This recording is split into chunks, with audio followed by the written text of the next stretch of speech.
Hare Krishna.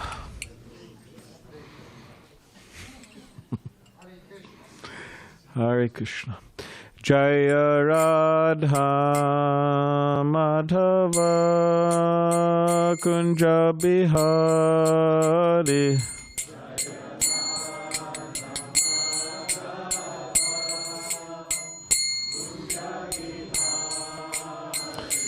Jaya Radha Madhava Kunja Bihari.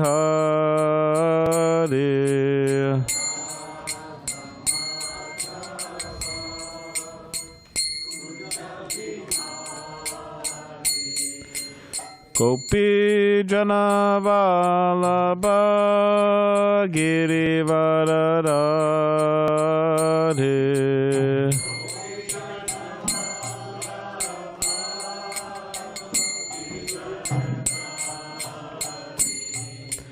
Gopi Jana Vallabha Girivaradhare.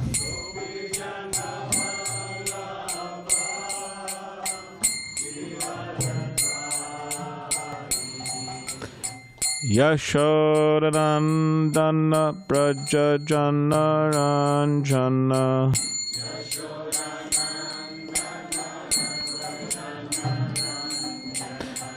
Yashodanandana Braja Jana Ranjana.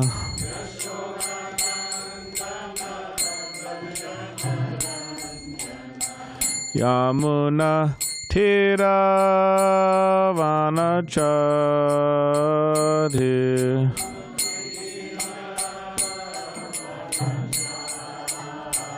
Yamuna Tiravanachari.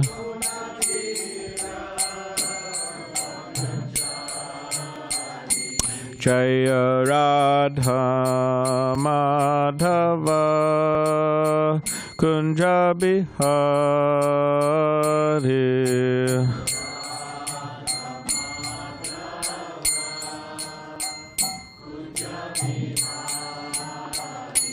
Jaya Radha Madhava Kunja Bihari.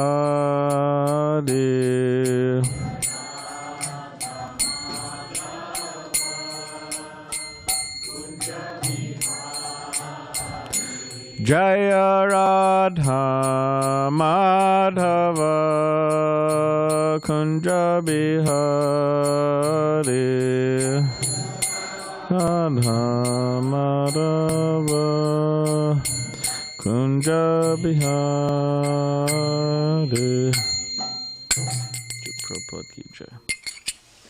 All right. So this evening we'll be reading from Srimad Bhagavatam, 11th Canto,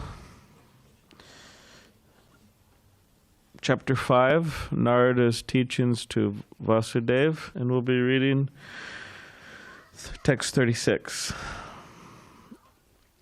So if everybody could please repeat after me. Om Namo Bhagavate Vasudevaya.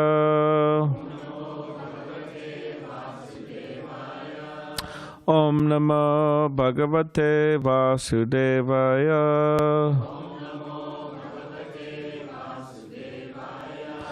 Om Namo Bhagavate Vasudevaya.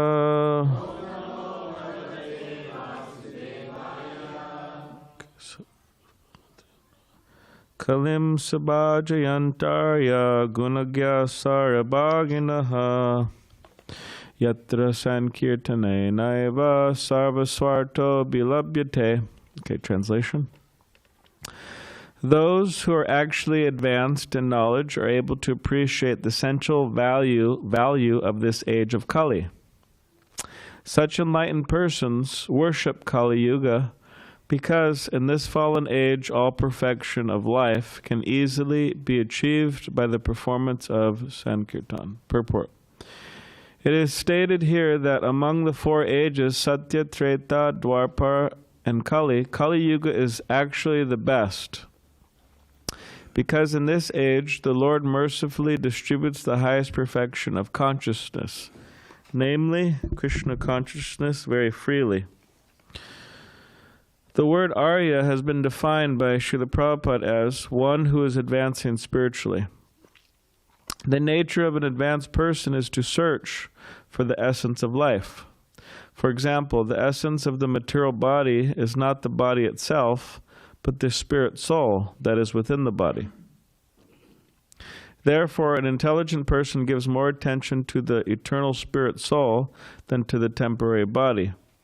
Similarly, although Kali-yuga is considered to be an ocean of contamination, there is also an ocean of good fortune in Kali-yuga, namely the Saṅkīrtana movement. In other words, all the degraded qualities of this age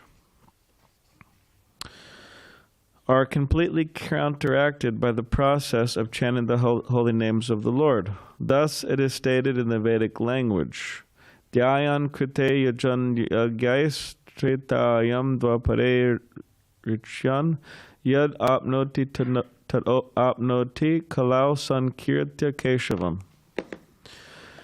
Whatever is achieved in Satya-yuga by meditation, in Tretā by offering ritual sacrifices, and in Dvāpara by temple worship is achieved in Kali-yuga by chanting the names of Lord Keśava congregationally. The Vedic process gradually lifts the conditioned entity out of the darkness of ahankara, or false identification with the gross material body, and brings him to the platform of self-realization, or aham brahmasmi. I am spirit soul, I am eternal. One has to make further progress to discover that although one is eternal, there is a superior eternal entity, who is the Lord himself within one's own heart and within every atom in the material universe. Beyond this second phase of self-realization, there is the third and final stage of perfection, which is realization of Bhagavan, or the Supreme Personality of Godhead, in his own abode. The Supreme Personality of Godhead is not primarily the superintendent of this world, but rather the enjoyer of his own world, which is beyond the most fantastic dreams of the conditioned living entity. In other words, although the king or president of a country is ultimately the controller of the prison department, the king or president derives actual pleasure within his own palace and not in administrating justice to the foolish prisoners. Similarly, the Lord appoints the demigods to administer the material creation on his behalf, while he himself personally enjoys the ocean of transcendental bliss in his own transcendental kingdom. Thus, realization of the Lord within his own kingdom is far superior to the primitive understanding that the Lord is the creator of the prison of the material world. This realization of Bhagavan begins with understanding that there are innumerable Vaikuntha Lok planets in the spiritual sky, and that on each of them a particular expansion of Narayan dwells with his innumerable devotees who are attached to that particular form. The central and chief planet in the spiritual sky is called Krishna Loka, and there the personality of Godhead exhibits his supreme and original form of Govinda, as confirmed by Lord Brahma, Govindam Adipurusham Tamaham Bhajami. Lord Brahma also states, Ishvara Parama Krishna Satchidananda Vigraha Anadir Adir Govinda Sarvakarna Karanam. Brahma Samhita 5.1. Thus, love of Krishna and entrance into Krishna's planet in the spiritual sky is the most supremely perfect and exalted status of life available anywhere at any time, throughout the totality of existence. That perfection is available in Kali-yuga simply by chanting the holy names of God. Hare Krishna, Krishna Krishna, Hare Hare, Hare Rama, Rama Rama, Hare Hare. Therefore, every sane man, woman, or child should deeply understand the unprecedented opportunity offered by Chaitanya Mahaprabhu and seriously take up this chanting process. Only the most unfortunate and irrational person will neglect this transcendental opportunity. Om Gyanativarandasya Gyananjana Shlakaya Chakshulanmaditam Mena Tasmai Shri Gurve Namaha Mukam Karirivachalam Pangam Mangaite Girim Yat Kripatam Ham Vande Shri Gurundini Tarinam Vanchakalpadurubhishcha Kripa Sindhu Bhevacha Patitanam Pavanebhyo Vaishnavebhyo Namo Namaha. Jai Shri Krishna Chaitanya Prabhu Nityananda Shri Advaita Gadadhar Srivasadi Gaura Bhaktivinoda Hare Krishna Krishna Krishna Hare Hare Hare Rama Rama Rama Hare Hare.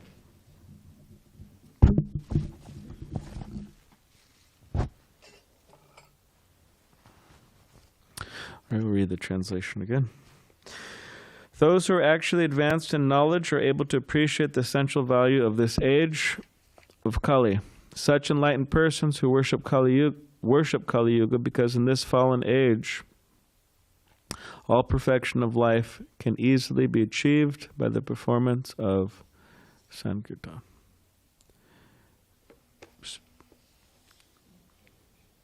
So the understanding that we get from Srimad Bhagavatam and other such books is that there's different ages and within this creation, just like there's different seasons. And some ages are considered to be better than others.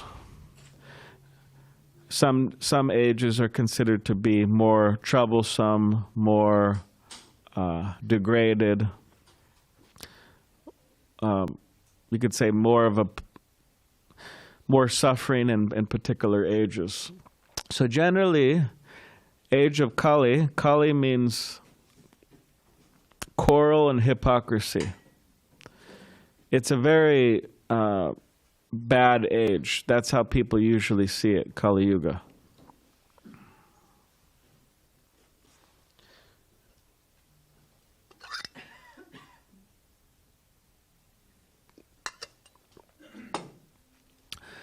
They see it as a very troublesome age. And it is. I mean, people are very worried. A lot of people are worried what's going to happen in the future. Especially people between ages of, they've done some studies, but people between the ages of 14 and 30. They're very worried. I mean, like Stanford, and I forgot some of the university in Australia, they did some study in which 51% of these people, they're thinking that, oh, humanity it's doomed. It's and even the natural pleasures that generally people want, or people plan for, such as, for example, raising children.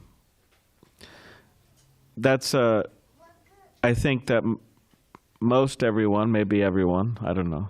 I'm not going to ask anybody to raise their hands, but would agree that it's a natural happiness in life.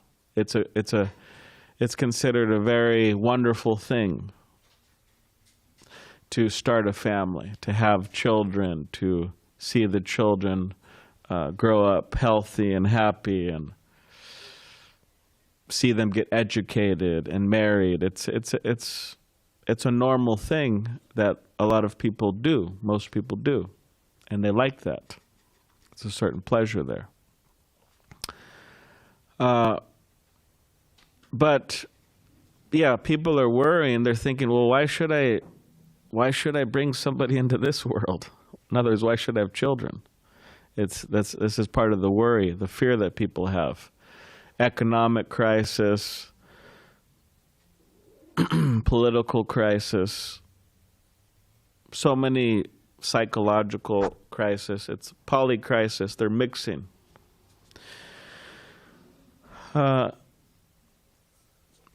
So yeah, in many ways, it's a very troublesome age. But interesting enough is that this verse in the Bhagavatam that we just read today, it said that those who are actually advanced in knowledge, what did they do in relation to this age?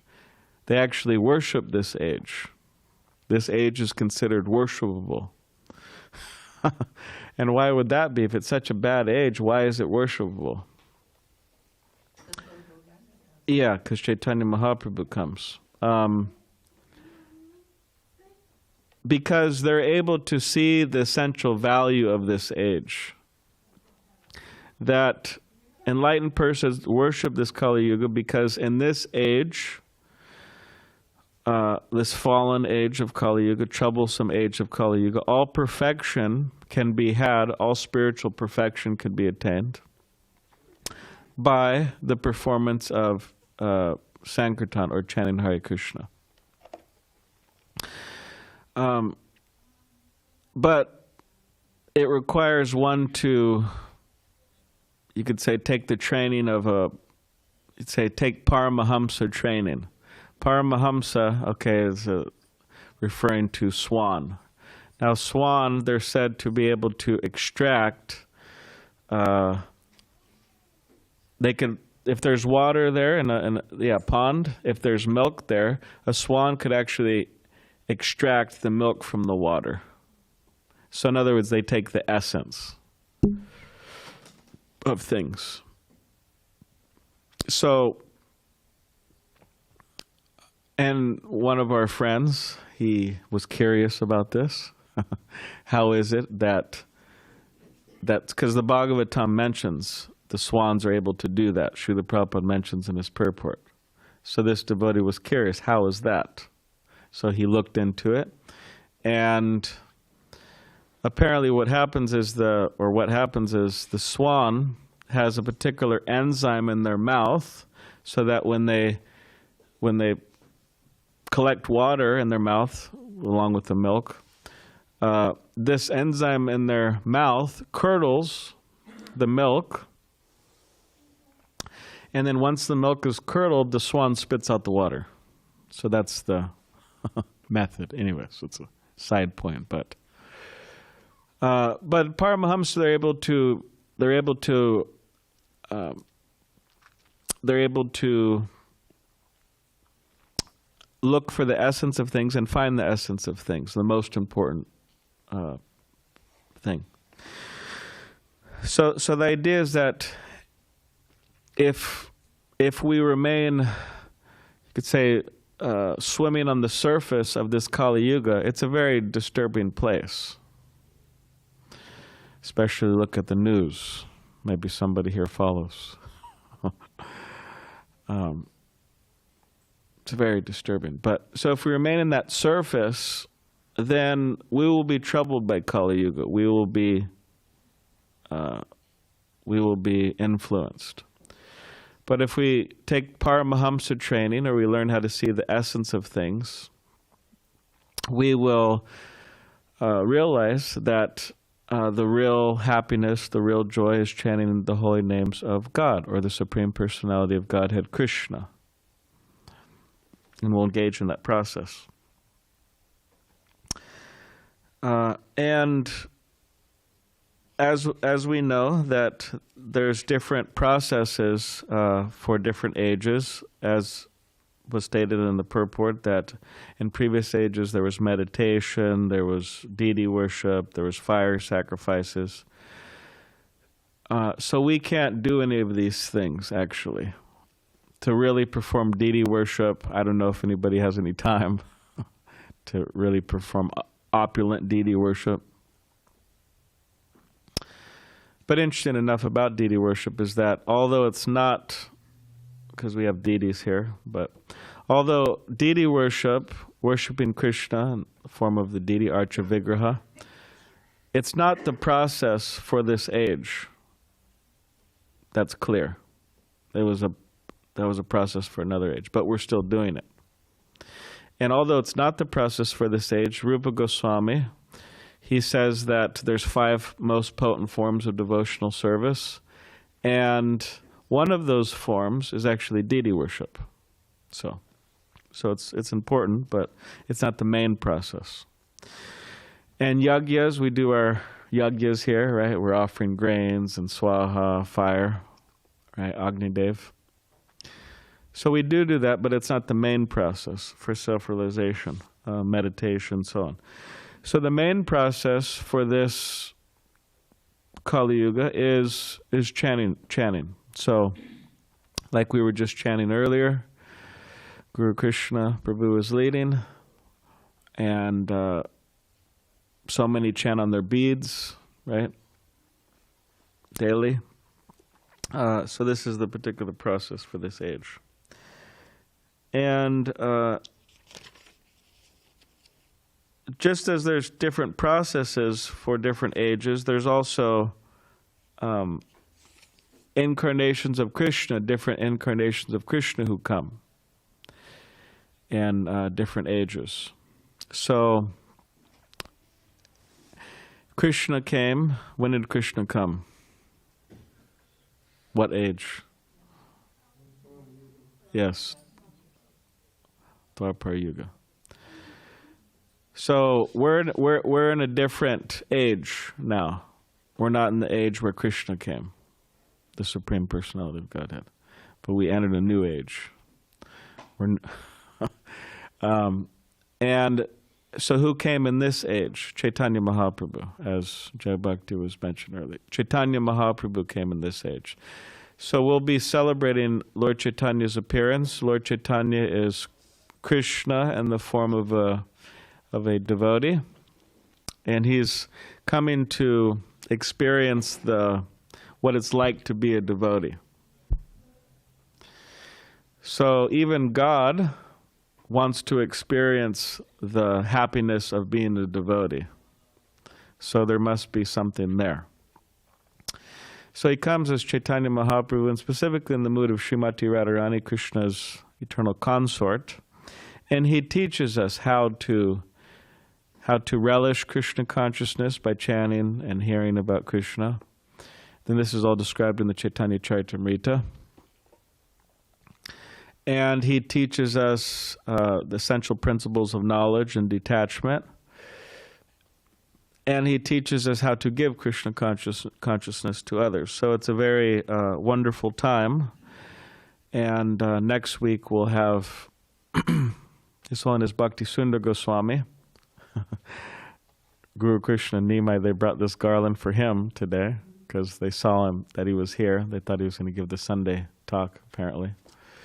But he'll be here next week. He's going to come from the 21st to the 28th. He'll be here for about a week, and he'll give the talk on Lord Chaitanya's appearance day. So it's a very wonderful celebration. So does anybody have any questions or comments? Yes. Could we include a big Harinam Saṅkīrtana to celebrate Lord Chaitanya's appearance day next weekend? Of course. We could do that and then come to the Sunday feast at 5:30. Yeah, that's a good idea. Since it seems like from your class we understood that it's by this Saṅkīrtana that we actually worship Lord Chaitanya. Yeah. Yeah, it's a good idea. The schedule is as of now, but we're making some on the spot adjustments. But the schedule, 5:30 to 6 is Kirtan in the temple, and then 6 to 6:30 they'll have Abhishek, Lord of Chaitanya Mahaprabhu and Nityananda. And then 6:30 to 7:15 is 6:30 to 7:15 is Bhakti Sundar Goswami's class, and then 7:15 to 7:30 is a drama by the children. So those who are inspired and interested, you could come at 4:30 and see the deities here, because they open the altar at 4:30, and then chant a little bit before the deities, and then you could go to the boardwalk, Pacific Beach Boardwalk, and chant some more, and then come back at 5:30. So looks like Manoram's interested. Maybe Nelson, maybe others. So at least you have to start with a core group, and then others could join. Does anybody have any other questions? Yes. Want to pass the mic to him?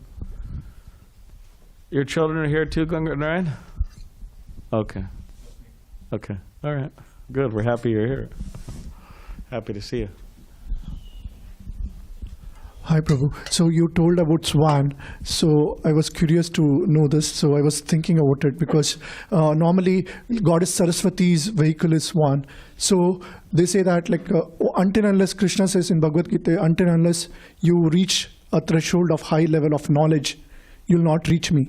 Because the knowledge makes you think that you are nobody. Everything is Krishna's.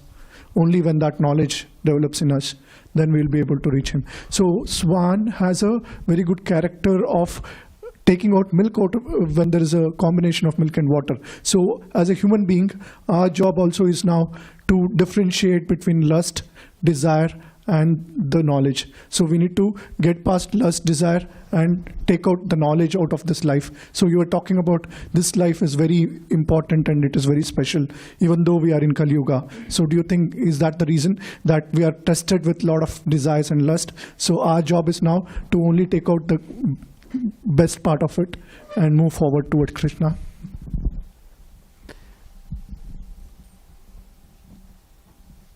Yeah, I mean, that is true. I mean, some people, they don't see any issue. I mean, at least that's what they say.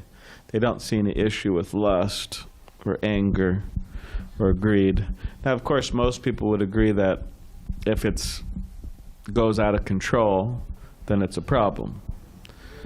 You call people like that criminals. That's why there's institutions, because people's lust, anger, and greed. If you ever wondered why there's prisons, it's because people's lust, anger, and greed just went out of control. You could analyze all the different reasons why they're in there. So most people would agree with the idea that if it's engaged in an uncontrolled way, it causes a lot of problems. But a lot of people, they may not agree that engaging one's lust, anger, and greed in a controlled way is really an issue. They may take that as their happiness of life. But for transcendentalists, we do see that as whether it's in a very uncontrolled way, in such a way you go to prison, or even in small ways, even subtle ways, not just gross ways, but subtle ways also. We consider that a problem. And that's considered to be like dust that's covering the mirror. And therefore the chanting process, Chaito Darpana Marjanam. We chant, we hear about Krishna, and it cleanses the dust, and it replaces the lust and the greed and the anger with love for Krishna. And it replaces all of our silly desires that we may have, or that we have, to be independent enjoyers and controllers, etc., in this world. It replaces all of those desires with the desire just to please Krishna and have that loving relationship with Krishna. So in other words, that desire to be with Krishna becomes so big, it just pushes all the other desires out.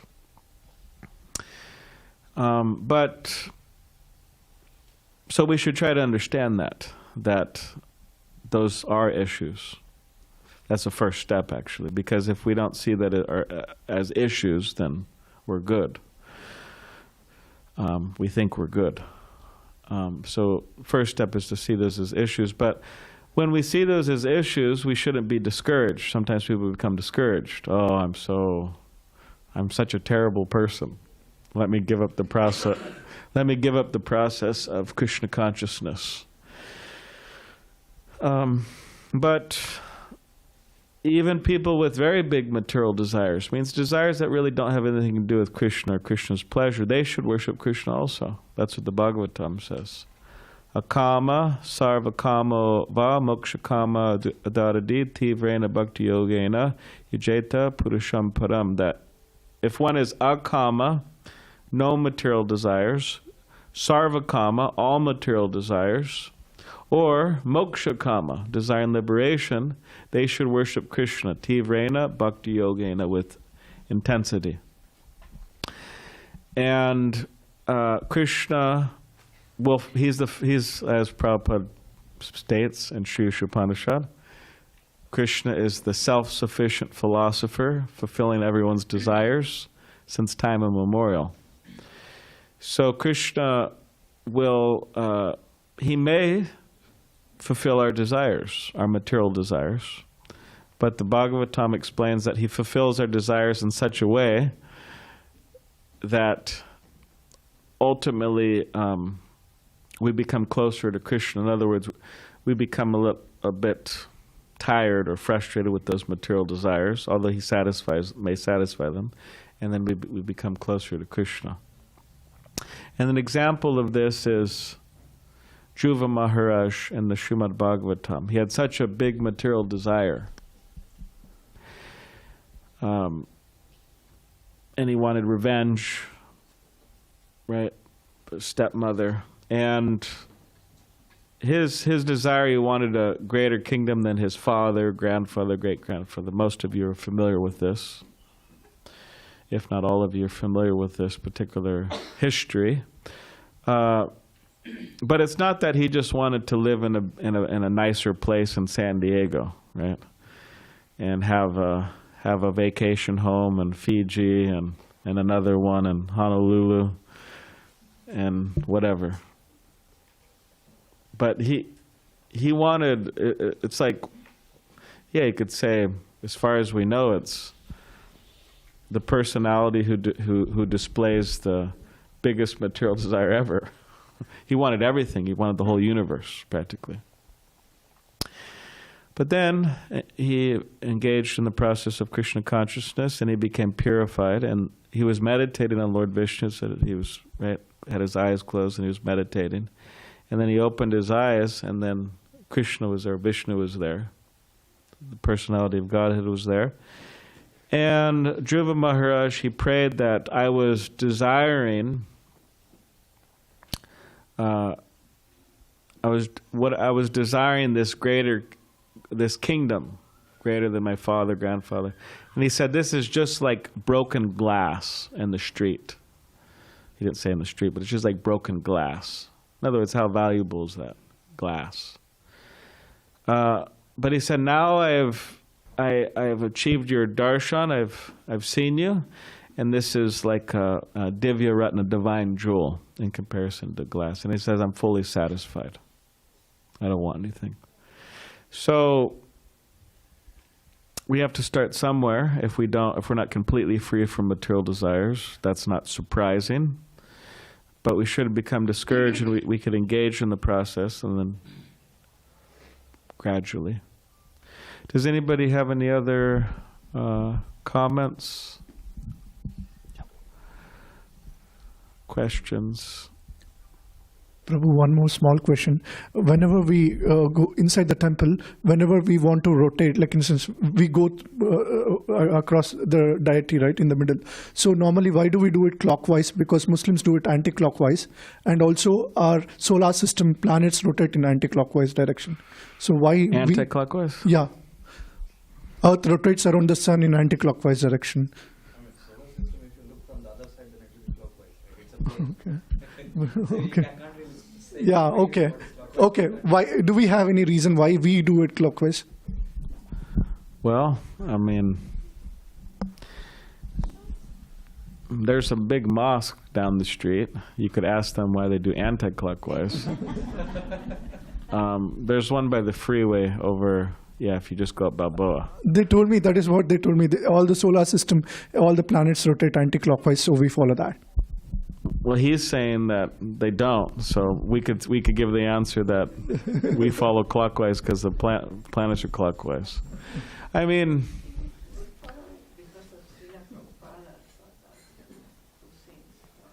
yeah, I mean there's a whole process of why we do certain things, and that is given in Scripture.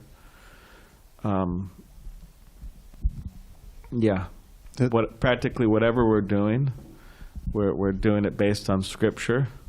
That's exactly right. We circumambulate clockwise, Tulsi and the Gungan temple. Ryan has something he wants to add.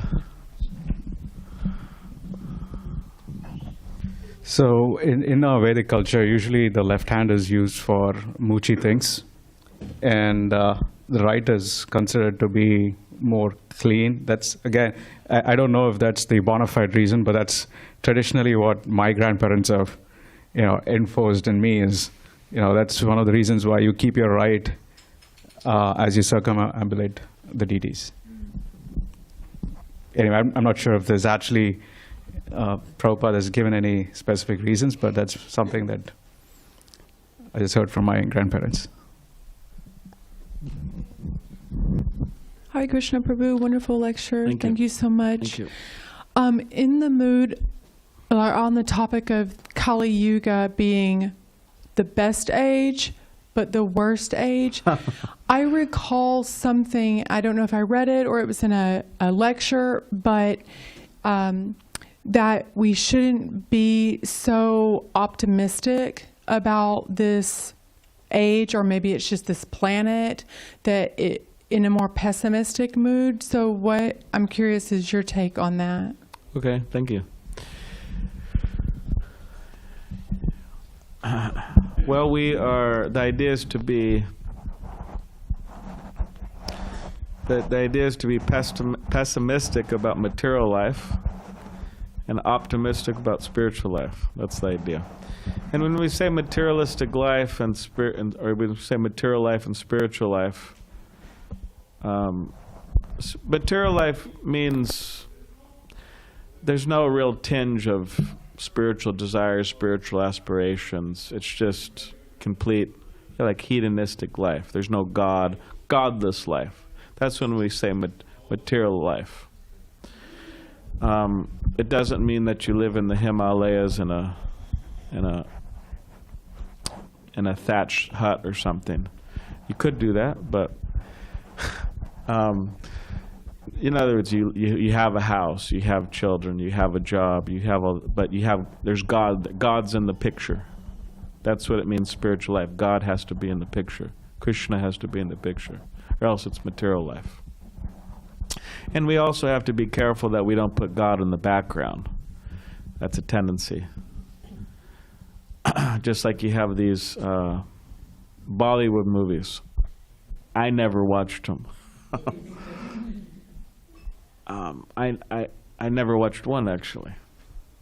I heard about them, but apparently devotees, they sing a tune. I sing the tune sometimes. And I heard it from one leader in the Hare Krishna movement, and then I picked up that tune, and I sing it in Kirtan sometimes. And I remember after I led Kirtan one time at the LA Rath Yatra, somebody came up to me, they said, "Oh, that's a Bollywood tune." And I said, "Oh, okay, interesting." And I didn't know that, because I got it from this leader. And then some time ago, or some recent time, I led the same tune at one of our gatherings. And then somebody, right after the talk, he was an American guy, he said, "That's a Bollywood tune." And I said, "How do you know?" Anyways, obviously he had some But the tune is Hare Krishna,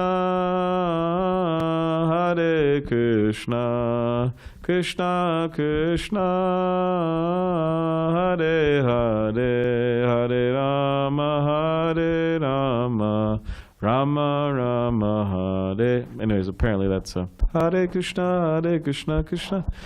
But actually everything it belongs to Krishna, so we could take that, it's okay.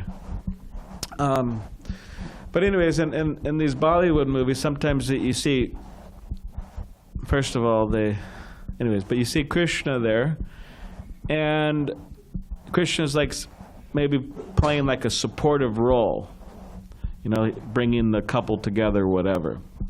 In other words, Krishna's in the background, and then there's people in the forefront. So the idea is to have Krishna in the forefront, in the center.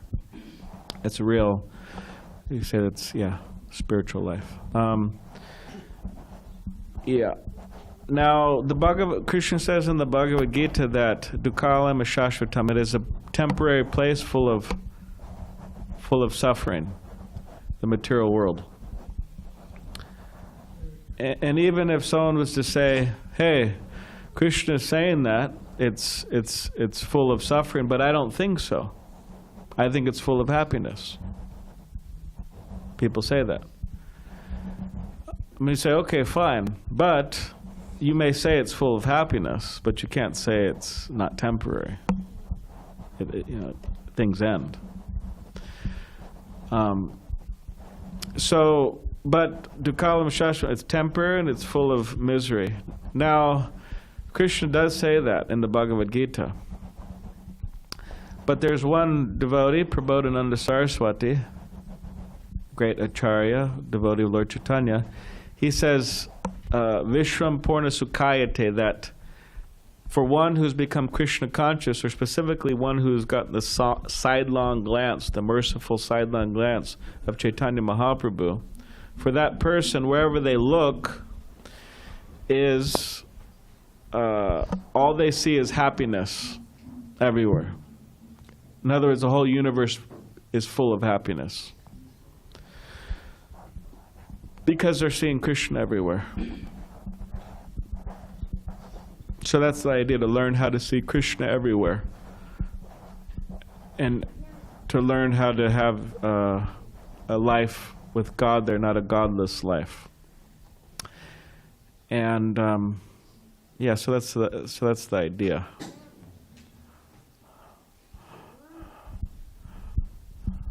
Hare Krishna. Okay, Guru Krishna. You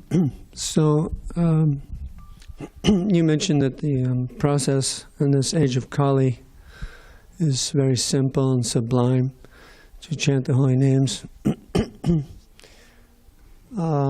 It seems to have started this process seemed to become well known about 4,000 years after Kali-yuga began.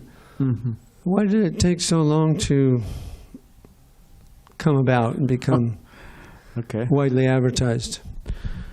Well, yeah, I mean, it says that Chaitanya Mahaprabhu, he's a hidden avatar. It means generally the avatars are clearly mentioned in scripture, and but Chaitanya Mahaprabhu is not. Although he is mentioned, like this verse right here. If you read the verses leading up to this verse, it talks about Chaitanya Mahaprabhu's appearance as a hidden incarnation. So Prabhupada explains it that Srila Prabhupada explains it that he came as Krishna. Krishna came, not Prabhupada came as Krishna, but Krishna came, and he told everybody, Sarvadhamam Prityaja Mamekam Sharanam Vraja, that surrender unto me, I shall protect you. Do not worry, do not fear. Also do not hesitate. That's part of Ma Suchaha. But then Srila Prabhupada says that Krishna was seeing that people weren't surrendering. And if you look at Krishna in relation to Chaitanya Mahaprabhu, Krishna is very demanding, actually. But he saw that people weren't surrendering. So then he decided, okay, I need to do something more. Because he came to attract the conditioned souls by having his pastimes in Vrindavan and so on, but he thought, I need to do something more. So therefore he came as Chaitanya Mahaprabhu. But the thing is, this chanting of Hare Krishna, it was available. It's always available in every age. It's explained like that in the 11th canto and purports and by acharyas, that it's always been available.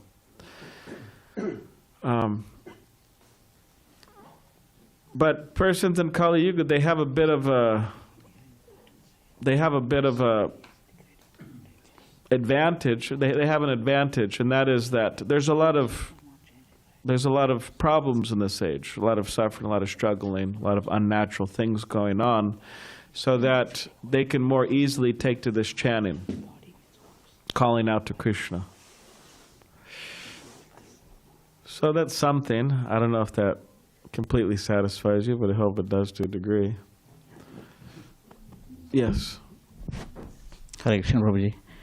So when I see Satya-yuga, Tretā-yuga, Dvāpara-yuga, Kali-yuga, so we are going from yuga to yuga, and the souls which are in Satya-yuga or Dvāpara-yuga, they follow a lot of penances, they were very truthful, they were more determined in achieving devotional service or getting moksha, liberation. How come in this yuga, I know yuga dharma is going, but we are also deteriorating. Aren't we the same souls we were in Satya-yuga, but how come our souls are not very determined in this yuga? Very determined like they were in Satya-yuga? Satya-yuga. I mean, sometimes it's described as persons who didn't get the message. You know, when someone doesn't get a message, it's like they don't get the message once, they don't get it twice, they don't get it 3 times. So that souls are still hanging around. You know, after so many ages, you could say they didn't get the message. But in terms of determination, I mean, it's not so easy to be determined. It's actually you could say one of the most challenging things in life is to be determined for the right purposes. To be determined to make a lot of money, that we see that some people are, even that, it's maybe difficult, but people do it. But to be determined to make progress spiritually, it's quite challenging. You said the most challenging thing, because people, they know, okay, this is what I should be doing. This is what I should be doing this to make progress. So why aren't they doing that? They don't. Part of the issue is lacking determination. And that is due to, like Srila Prabhupada, they asked, okay, well, why is Maya so strong? Why is illusory energy so strong? And Prabhupada would say, oh, because your determination is weak.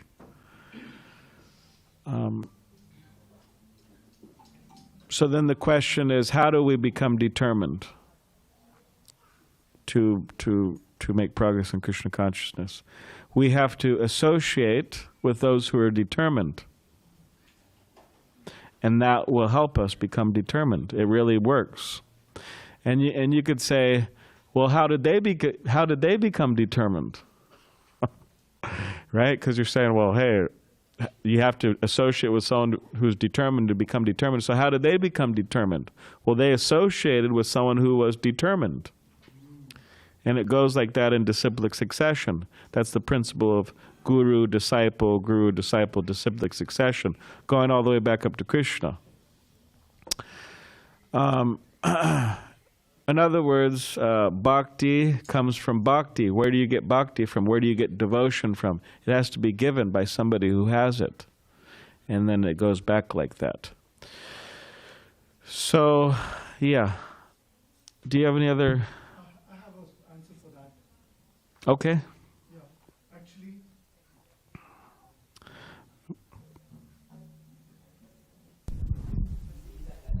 So as there are 4 yugas, Satya-yuga, Tretā-yuga, Dvāpara-yuga, Kali-yuga. In Satya-yuga, it was all dharma. So everybody lived life in following dharma. But nobody thought about God. They all led life righteously. That was the yuga called Satya-yuga. But Tretā-yuga and Dvāpara-yuga, they did think about God, though. Yeah, I meant to say they're not completely towards moksha.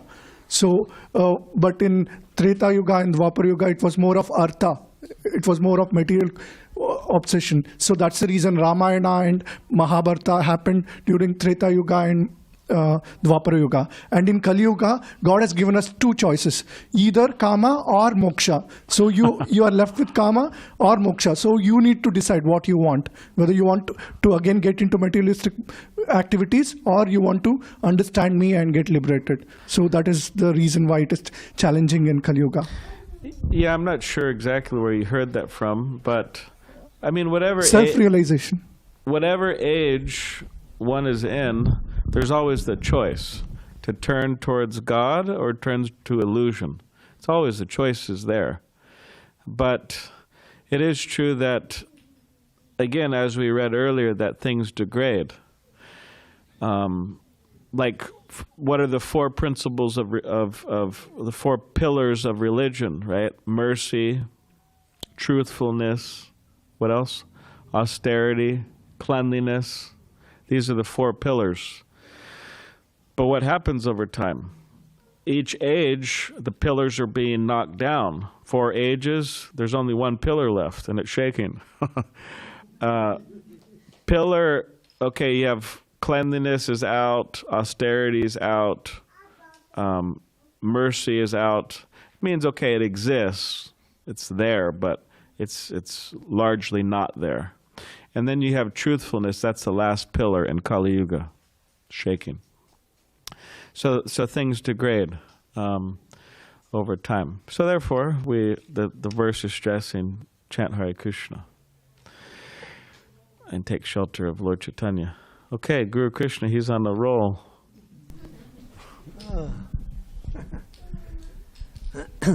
So, you may be there in Satya-yuga and you didn't make it out. Now it's... Or you might be a demigod who wanted to take a birth in Kali-yuga, right? Yeah, just come straight here. And then you're in Tretā-yuga, you didn't make it out. Now you're in Dvāpara-yuga, you didn't make it out. And the whole time your activities may be mixed, and there may be good activities, bad activities. By the time you make it to Kali-yuga, what's your sukriti? What is your spiritual bank balance? Is it more negative? Is it more positive? And then we see everybody here, they're all in different modes. So it's the same, you're the same soul going through the different yugas, and now you're here, but what kind of baggage did you bring? What's holding you back? What's tying you down? Yeah. Like you said, association. And Prabhupada came to America and he went all over the world, and people were saying, well, I don't know how I came to this Krishna consciousness because I don't know, maybe I was very pious, or maybe I was fortunate, or maybe I was unfortunate. And sometimes Prabhupada would say, I created your fortune. I created your good fortune because you came in contact with me in my books. Yeah. That's how powerful the association is that you were talking about, right? Yeah, one devotee, early Prabhupada disciple leader in the Hare Krishna movement, he was in India, serving in India, and he had to have a surgery done. And Srila Prabhupada actually rushed to the hospital. He wanted to stop the surgery. He thought better he'd do it in America, or he wanted to stop the surgery. But it was already too late. So this devotee went under, and while he was asleep, he had a dream. And when he woke up, he told Srila Prabhupada that dream. And he said, Prabhupada, I had a dream that you were there and you were given a report to all the previous teachers, all the previous acharyas, Bhaktivinoda Thakur and Bhaktisiddhanta, all the previous teachers. And you were telling them how people of this age, they're not very austere, they're not very determined, so on and so forth. But you were telling the acharyas that, but although they have all these disqualifications, they have one qualification, is that they're sincerely trying to follow me. And then the acharyas said, yes, that's their perfection. That's what's needed. And then so he told this dream to Srila Prabhupada, and he asked Prabhupada his opinion. And Srila Prabhupada said, yes, that's true. So to try to follow the Acharya, founder Acharya Srila Prabhupada, his teachings, the principles he outlined, is the essence, Paramahamsa, right? We have to go for the essence. That's the essence, to try to follow very closely as best as we can, and that gradual perfection is there. All right, so I think we've exhausted our time. I did end the class at 6:27, but it was nice. We had some discussion, about 30 minutes. So now everybody could rise. Thank you all very much. Hare Krishna. And we'll have a second kirtan.